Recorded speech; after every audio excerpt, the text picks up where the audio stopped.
Pasukan Rusia terekam menghancurkan menara komunikasi tetap milik militer Ukraina. Menara yang dihancurkan ini merupakan andalan drone, komunikasi, dan sistem peperangan elektronik Ukraina. Rekaman detik-detik proyektil Rusia meluncur ramai beredar di Telegram pada Jumat 21 Juni 2024. Serangan tampak akurat mengenai sasaran. Dalam keterangan unggahan disebutkan tentara Rusia terus secara efektif menyerang menara komunikasi milik militer Ukraina, meninggalkan personelnya tanpa sarana komunikasi dan pengintaian.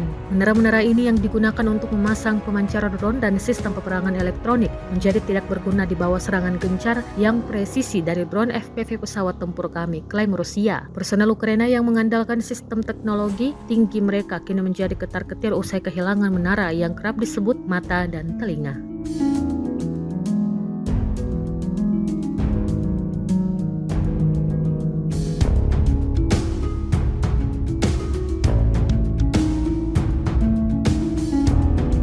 Ramai beredar rekaman memperlihatkan serangan militer Rusia terhadap tentara Ukraina di sepanjang garis depan. Puluhan drone peledak Rusia yang terkenal mematikan tak hanya menghantam tentara, tetapi kendaraan Kiev juga menjadi sasaran. Rekamannya beredar di Telegram pada Jumat 21 Juni 2024. Dalam keterangan unggahan disebutkan drone FPV VT-40 dengan kamera malam sukses beroperasi di pertengahan Juni ini. Inilah momen penghancuran sejumlah besar personel angkatan bersenjata Ukraina. Secara brutal, Rusia hancurkan pick-up dan peralatan musuhnya. Jelas narasi unggahan. Ukraina mengakui bahwa Rusia masih unggul dalam peperangan di garis depan. Pasukannya dianggap memiliki keunggulan dari berbagai lini, baik dari segi artileri, sistem udara, dan jumlah personel. Bahkan untuk drone, Ukraina mengakui kalau Rusia memiliki jauh lebih banyak.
Petugas sinyal dari unit pasukan lintas udara Tula dengan andal memberikan komando dan kendali pasukan di zona distrik militer utara. Awak stasiun menempati area yang telah diperiksa secara menyeluruh sebelumnya oleh unit pengintaian dan teknik. Setelah tiba di lokasi baru, para kru dengan cepat menyiapkan peralatan yang diperlukan untuk menyediakan saluran komunikasi tertutup bagi komandan dan pasukan. Untuk menjamin keamanan penempatan peralatan, personel militer mengatur pos keamanan dan patroli jalan kaki. Pekerjaan unit-unit pasukan sinyal sangat dihargai oleh komando. Mayoritas pemberi sinyal militer telah dianugerahi penghargaan negara bagian dan departemen. Petugas sinyal militer dari pasukan lintas udara Tula setiap hari melakukan misi tempur di zona operasi militer khusus dengan mempertaruhkan nyawa mereka.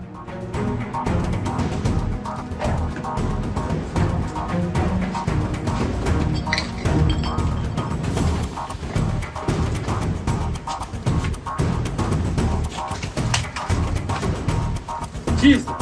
Важный момент заход в здание с выполнением отчета. Второй станции спутниковой связи R444NL, которая используется для работы со спутником. Если спутниковую связь включатель, благодаря вот такой маленькой радиостанции, и она практически не пиликуется. Для того, чтобы R144NL выставить в работу, видите, достаточно 2-3 готовых. Большой размер компактный, способен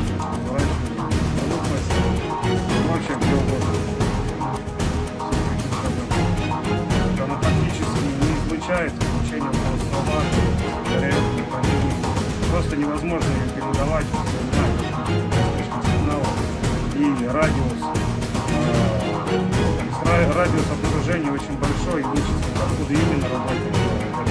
Kementerian Pertahanan Rusia baru-baru ini merilis video yang memperlihatkan kerja tempur militer Rusia saat menggempur pertahanan Ukraina. Rekamannya diunggah di akun Telegram @emoderasia pada Sabtu 22 Juni 2024. Dalam rekaman dapat dilihat senapan bermotor dari kelompok pasukan Barat menghancurkan Opornik yang disamarkan dan prajurit angkatan bersenjata Ukraina di arah Svatovsky. Posisi musuh di tengah hutan ditemukan selama pengintaian udara menggunakan kendaraan udara tak berawak. Setelah mendapat koordinat benteng Ukraina, awak BMP-3 pergi ke posisi menembak dan menimbulkan serangan api pada titik pertahanan angkatan bersenjata Ukraina. Kru UAV mengendalikan penghancuran target secara real time. Insiden ini diyakini militer Rusia berikan kerugian yang signifikan pada kubu Zelensky. Работа противника в основном, который находится в блиндажах, в окопах, работа на зовах трудовой полиции.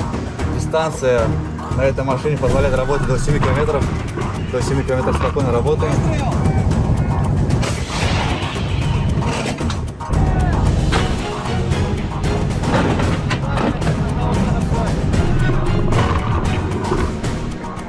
Sebuah rekaman ramai beredar di media sosial Telegram pada Sabtu 22 Juni 2024. Dalam rekaman tersebut memperlihatkan detik-detik 3 kendaraan tempur M2A2 ODSS Bradley Amerika ditembak oleh tentara angkatan bersenjata Rusia di desa Sokol Arapok Forks. Angkatan bersenjata Rusia terus memberikan kerugian yang signifikan pada kelompok musuhnya. Setiap hari, serangan-serangan mematikan Rusia ditargetkan ke posisi, peralatan, hingga personel militer Ukraina. Sampai saat ini tak terhitung ada berapa total keseluruhan kerugian khususnya pada kendaraan militer angkatan bersenjata Ukraina. Video ini viral dan menuai beragam komentar dari warganet.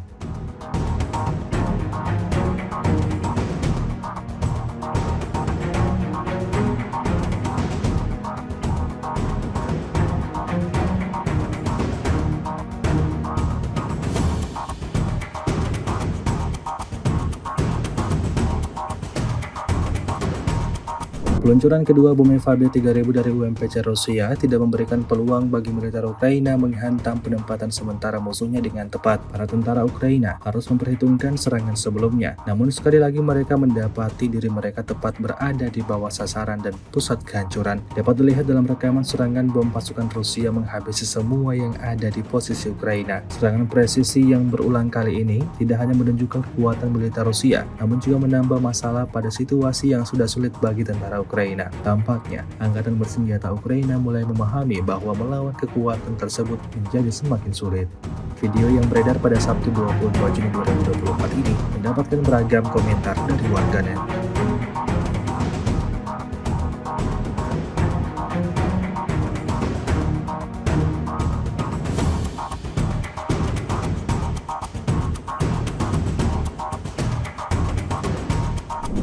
С 15 по 21 июня вооруженными силами Российской Федерации нанесено 14 групповых ударов высокоточным оружием воздушного и наземного базирования, а также ударными беспилотными летательными аппаратами, в ходе которых поражены хранилища военно-технического имущества, инфраструктура военных аэродромов, электроподстанции, обеспечивающие работу предприятий военно-промышленного комплекса Украины, и места подготовки к применению безэкипажных катеров. Также поражались пункты временной дислокации, формирований националистов и иностранных наемников. В течение недели подразделения группировки «Войск Север» улучшили положение по переднему краю и нанесли поражение живой силе и технике 2 соединений Вооруженных сил Украины, бригады морской пехоты, а также 2 бригад территориальной обороны. Кроме того, отражены 17 контратак штурмовых групп противника. Потери Вооруженных сил Украины за неделю на данном направлении составили до 1980 военнослужащих, 4 танка, 2 боевые бронированные машины, в том числе бронетранспортер «Страйкер» производства США, 20 автомобилей, боевые машины реактивных систем залпового огня «Хаймерс» производства США и «Град», 22 орудия полевой артиллерии, а также 3 станции радиоэлектронной борьбы «Буковель-АД». Подразделения группировки «Войск Запад» заняли более выгодные рубежи и нанесли поражение формированием 3 механизированных, штурмовой и аэромобильной бригад Вооруженных сил Украины. За неделю отражено 12 контратак штурмовых групп противника. На данном направлении Вооруженные силы Украины за неделю потеряли до 3330 военнослужащих, 2 танка, 15 боевых бронированных машин, 34 автомобиля, 25 орудий полевой артиллерии, в том числе 10 иностранного производства. Также уничтожены 4 станции радиоэлектронной борьбы НОТА. Подразделения южной группировки войск улучшили положение по переднему краю и нанесли поражение живой силе и технике 3 механизированных, мотопехотной и десантно-штурмовой бригад вооруженных сил Украины. Отражены 6 контратак штурмовых групп противника. За неделю на данном направлении вооруженные силы Украины потеряли до 4290 военнослужащих, танк «Леопард» производства ФРГ, 19 боевых бронированных машин, в том числе 4 бронетранспортера М113 производства США, 53 автомобиля, 47 орудий полевой артиллерии, а также 2 пусковые установки реактивных систем залпового огня, в том числе 1 РАКСа-12 хорватского производства. Подразделения группировки войск «Центр» в течение недели улучшили тактическое положение, а также нанесли поражение формированием 3 механизированных и 1 пехотной бригады вооруженных сил Украины, а также бригады территориальной обороны. Отразили 31 контратаку противника. За неделю потери вооруженных сил Украины на данном направлении составили до 2530 военнослужащих, 13 боевых бронированных машин, из них 6 МАКС-ПРО и Хамби производства США, 23 автомобиля, 53 орудия полевой артиллерии и 2 боевые машины реактивных систем залпового огня «Град». Подразделения группировки войск «Восток» активными действиями заняли более выгодные рубежи и освободили населенный пункт Загорная Запорожской области. Нанесли поражение скоплением живой силы и техники механизированной и мотопехотной бригад вооруженных сил Украины, а также 2 бригад территориальной обороны. Противник за неделю на данном направлении потерял до 970 военнослужащих, 10 боевых бронированных машин, 30 автомобилей и 18 орудий полевой артиллерии, из них 11 иностранного производства. Кроме того, уничтожены 3 станции радиоэлектронной борьбы Буковель-АД и Анклав. Подразделениями группировки войск Днепр нанесено поражение формированием пехотной и горно-штурмовой бригад вооруженных сил Украины, а также 2 бригад территориальной обороны.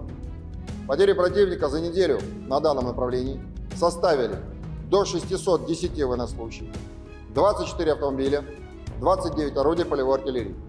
Кроме того, уничтожены пусковые установки реактивных систем залпового огня «Хаймерс» и МЛРС производства США.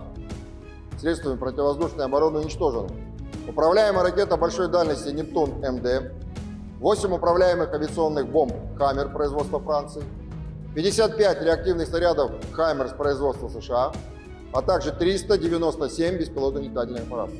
Только в течение прошедшей ночи по гражданским объектам на территории Российской Федерации противник применил 117 беспилотных летательных аппаратов самолетного типа, из которых 114 сбиты.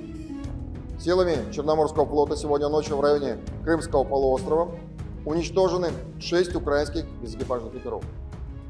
В течение недели на линии боевого соприкосновения сдались в плен 37 украинских военнослужащих. Всего с начала проведения специальной операции вооруженные силы Украины потеряли 613 самолетов, 276 вертолетов, 26 188 беспилотных летательных аппаратов, 531 зенитно-ракетный комплекс, 16 397 танков и других боевых бронированных машин, 1346 боевых машин реактивных систем залпового огня, 10 706 орудий полевой артиллерии и минометов, а также 22 757 единиц специальной военной автомобильной техники. Download Tribun X sekarang, menghadirkan lokal menjadi Indonesia.